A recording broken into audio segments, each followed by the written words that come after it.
Good evening, friends. This is Laura with Potpourri of Life. I hope you had a great week, and my apologies. I haven't been on for a little bit. The last one was about Christmas, which is what I'm going to talk about today as well. But life is happening, and one of them is the estate. One of the things they're doing is going through stuff. And we've spent a lot of time going through things, throwing things away and donating. One of the things that my two older daughters set up was to put like a Facebook page for David's portion and his sister's side of the family so that people could decide, are any of these things memorable to you that you would like? Because things that we made them, we automatically got back. I did some cross-stitch pictures. I made different things, or David made things, and so we ended up getting them back. And that was really kind of special. And because some of these items hadn't been up for a while. So it was really kind of nice to receive things that we had given our hearts into to give as gifts. Oh, excuse me. Yes, I'm tired. And there's a reason, but it's not worth kind of complaining about because this is life. So as we were going through things, they were trying to decide, what do we do with the rest of the stuff? And we've decided, we throw away the junk, we donate things that nobody wants, but we try to sell some of the items that might sell.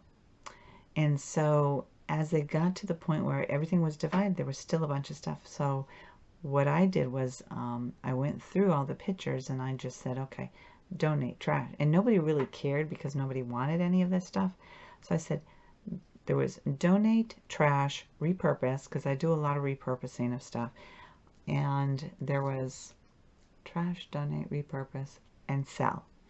And so some of these items, my husband brought them home, and so I'm actually taking new pictures or taking pictures my daughters have already taken and putting them up on a different, not on Facebook Marketplace. And that's a horrible place to put things for sale. It used to be a great place, but we learned when we were having issues with the truck, just don't do that. So what we have is we did local yard sale places in the communities around us and stuff. And there's a few more that's like an hour away, closer to my daughter, and then closer to an area where we end up going for like healthcare and stuff like that.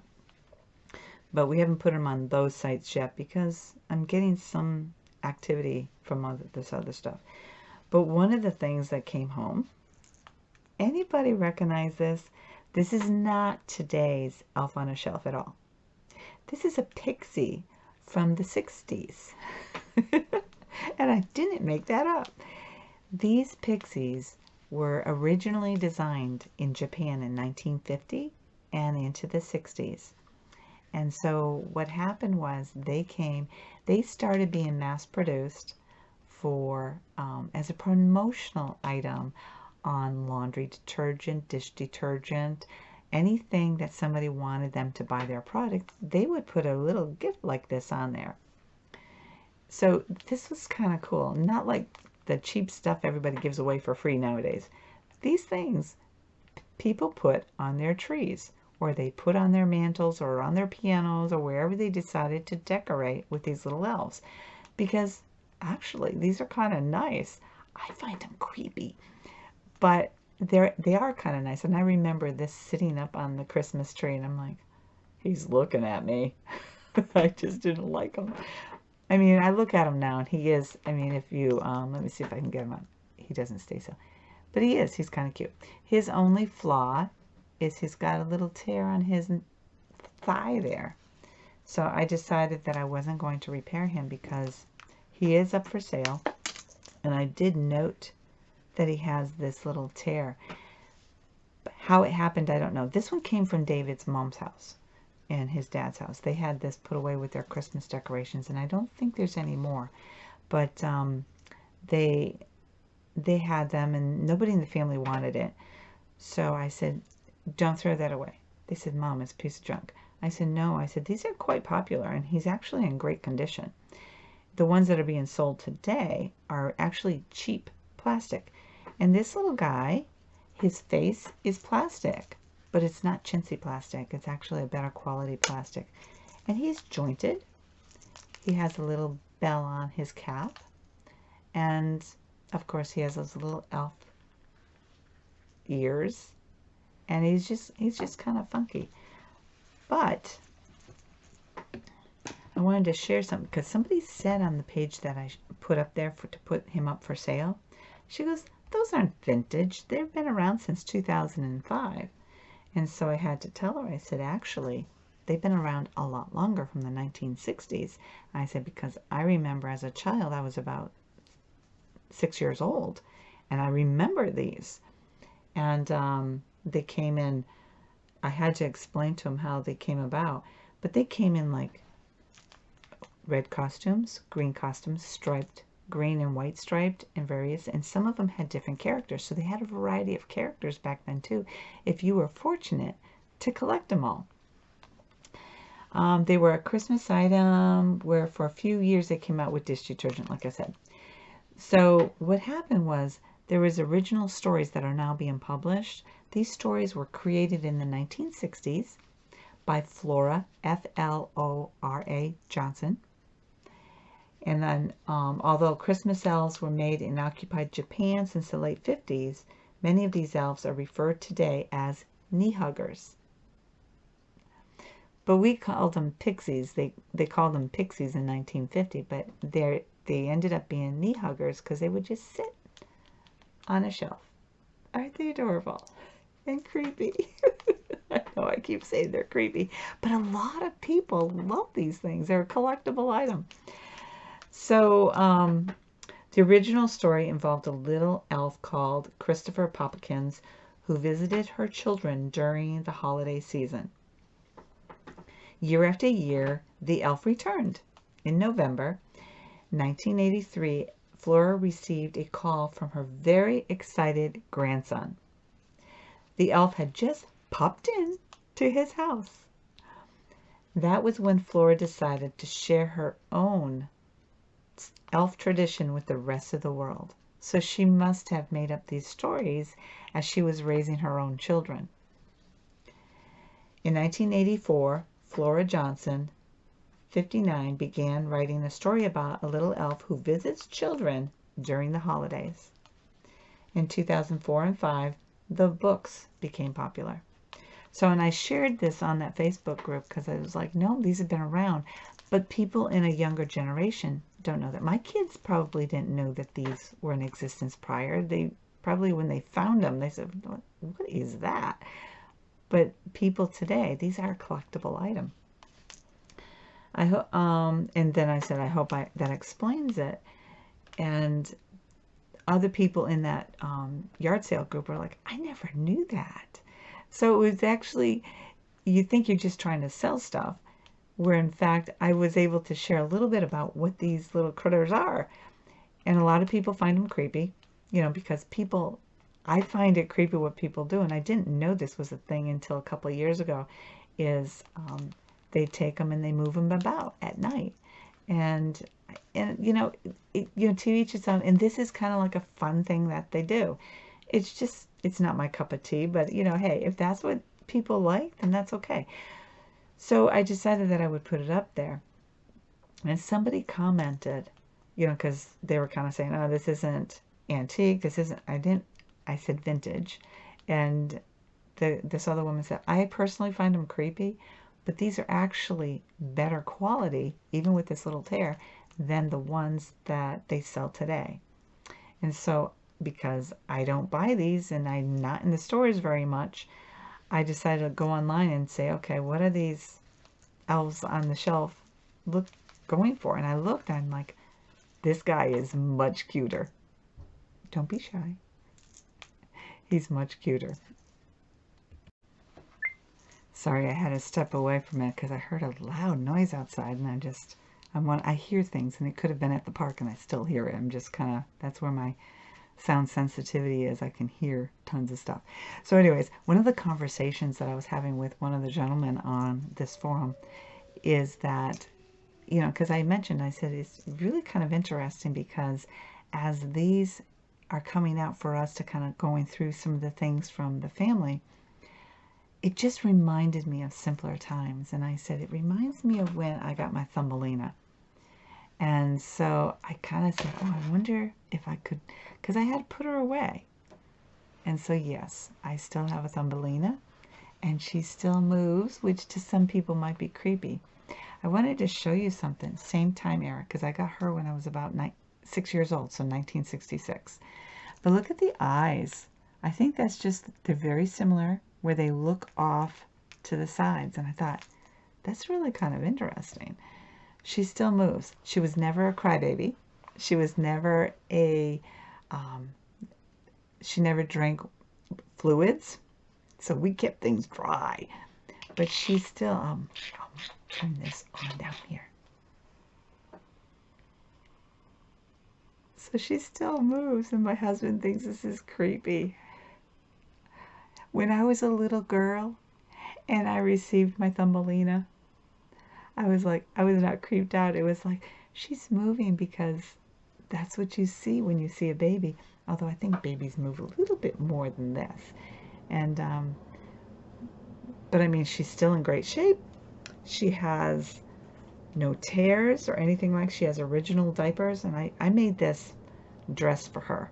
Just to I kind of represented a nightgown that she could wear, and I made sure that it had an opening so that the knob could be turned. And she's still in great shape. Everything is just in perfect shape. So for me, you know, I was telling David tonight, because I looked up, because when I posted him to be put on a Facebook page to sell, I just kind of checked on eBay and Etsy to see what people were selling them for. So I kind of put it up there for a fair price, so if somebody was going to sell it, they could still make money. Or if they didn't want to pay the price that people were selling, they'd be fine. So I got on there and I started thinking, I wonder how much she would go for. She would go for a pretty penny. And so my husband asked me, he goes, would you sell her? I said, yeah, I think I would. I'd have to have the right buyer. And I'm not going to go and take pictures and put her on Etsy. I'm not going to put her on eBay. But I think if the right person came along and said, you know, I really would love it. But I mean, I certainly wouldn't give it away. But I just kind of like, I didn't realize that she had some value. So, but in the meantime, I'm going to keep her. And I'm going to just keep her clean, because you never know. You know, God may present another little girl who would enjoy it. Maybe a granddaughter. I don't know. I don't push my kids to have kids. But what I was sharing with this gentleman was, back when we were kids, life could have been hard for many of our families, or not.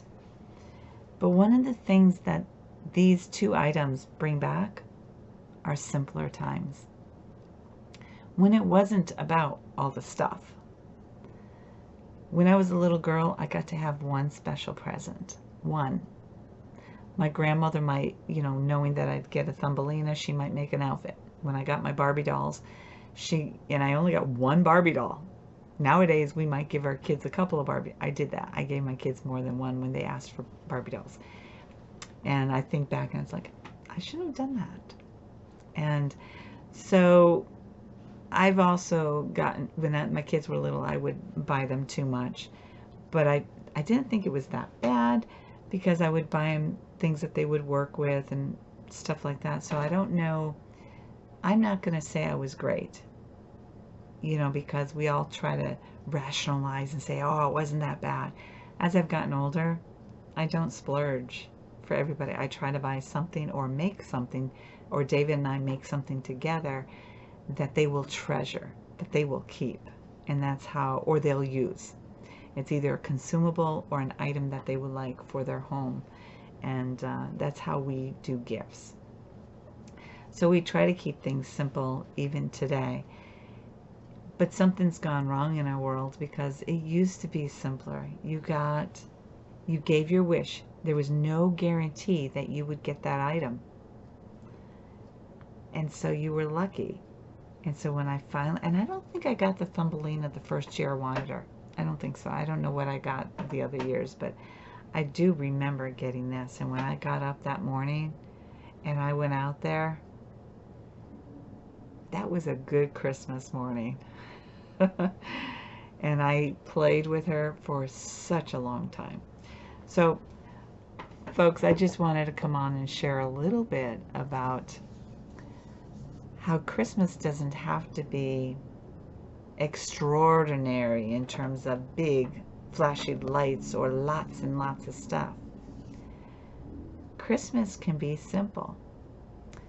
Christmas can be making homemade decorations. Christmas can be, even if you have nice decorations, setting them up together with the Christmas music going. Sitting back, watching a movie together. And when David and I were first married, we made Christmas ornaments our first year and stuff. And I remember those. I remember us sitting there. It's like we had no money. What do we do? But we wanted a Christmas tree. So we got a little small tree, and then we decorated it with what we had. And then we made things for each other. And I think he still has some of the things that he asked me to make him and vice versa. I don't remember. Because as we've gotten older, we've just kind of like traded up or whatever. But even this Christmas, there's things that we are doing for one another, not necessarily big, extravagant things. And the one thing that I'm doing for my grandsons, I do have an idea for my daughters, and it's just a basic item. And in case they're listening, they don't always follow my YouTube channel, but in case they are, I'm not going to tell them what they're getting. But for my grandsons, I'm taking my father-in-law's jeans, and he used to wear chamois shirts. And so I'm going to be cutting those down and making small quilts for the boys. But as they get older, they can use them for lap quilts as well. And I tend to like making denim quilts because they're long lasting. And I've shared in a previous video one of the denim quilts I made my husband. He still has. And they last a long time. And he loves that quilt. So, and I don't think there's anything to repair on it. Maybe there was, and I fixed it. But I think the boys are going to like these. And using a shirt that my father-in-law wore with little things that were embroidered on the top, with that being like a central part of the quilt, I think those kids will find it to be very, very special. And that is my hope. And that's what I try to do for Christmas. I haven't gone massive shopping. And I have, during COVID, the kids put on a list on Amazon and decided, hey, this is what I want. So, but we all knew that, hey, we didn't have to buy from Amazon. A lot of those products you can get elsewhere too if you put on we just would create big wish lists. Sometimes it was books, sometimes whatever. The nice thing about making a wish list and utilizing the Amazon option is that they can go on there, and like I said, you don't have to get it from there. I used to buy the books from Barnes & Noble, and because I like the smaller bookstores, I just do. And so that's what we would do. And I just or if there was other things that they wanted, but sometimes it was the idea. We have one daughter say, it's not necessarily that, but if you can make it, that would be fine too. So my kids are not greedy in the sense that they have to have something specific. It's just that this is an idea of things that they enjoy. So, I have an idea for them, and they've all said that they could use this particular item that I'm making. I just got to have the time with this whole estate thing. David's gone one day on his day off, his time off, so I don't see him that day until later that night. And then I'm busy getting the paperwork. Then I do the bills and all that stuff for the estate if anything came in. I spend a day making phone calls and all that. So there's a lot. But I think I got most. There's just a couple more big phone calls I have to make this coming week. And I think once we get that done, then it's just a matter of sending out a monthly letter to the reverse mortgage to let them know where we stand on things. And no, I'm not going to go into that. But I do recommend that if you don't have to, don't do a reverse mortgage. Because They're not what they're all cracked up to be. Honestly, they're not. So, but anyways, Christmas is around the corner. Christmas is here. The season is here. The best gift I ever received was knowing who Jesus Christ was. And I share that because that's really the reason we celebrate Christmas. Christ is in the name of Christmas. Christmas morning, we, you know, was Jesus born on December 25? Historically, if you go back, no, he wasn't. There was no snow around. But then again, he's in another country being born, right? So it's kind of like it's all up in the air. But there was, I should probably get my paperwork out and share why we celebrate on December 25th. It's a combination of different things so that we could come together and celebrate it one day in the year. I'll go into it in another video. But that's why we celebrate Christmas, folks.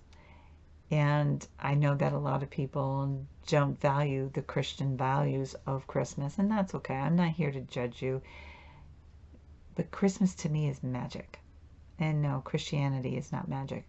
But it's like, it's about miracles. It's about gifts of love. It's about treasuring what is good. And that's what I like about Christmas. I personally have bad memories, so I don't enjoy Christmas the way some do. But the way I celebrate it, and more so as I continue to get older and the girls are all grown, I like the quiet. I like the creative process that is part of our Christmas. Do I like getting gifts? We all enjoy getting gifts. But when I give anybody a gift, it's not so that I expect something back. If I thought well enough of you to present a gift to you, I want you to appreciate it. And if you don't, it's fine. A lot of these gifts I gave my mother-in-law and my father-in-law because I cross-stitched some pictures and David made the frames and we did other things that we made and gave them. And I always told people that, hey, if you don't like this gift, I love it. So, I would tell them, if you don't want it, I'll take it back. I gladly take it back. I never got it back. And yet, as cleaning out the house, these items that I spent hours creating, they were gifted back to me. And that was special. It was kind of nice when the first trip my husband made over there, he started bringing them home. I said, I haven't seen that picture up in a long time. Or, that is so beautiful. It's just stuff like that that has made the healing of the loss easier. And there have been times this week, I did some crying. And I just sat next to David and it was actually my daughter posted a picture of my grandson sitting in his lap while he was being read to. That's the way his dad was. He loved children, and it's just so special to see a grandmother or a grandfather or a parent reading, or even a sibling reading to their siblings.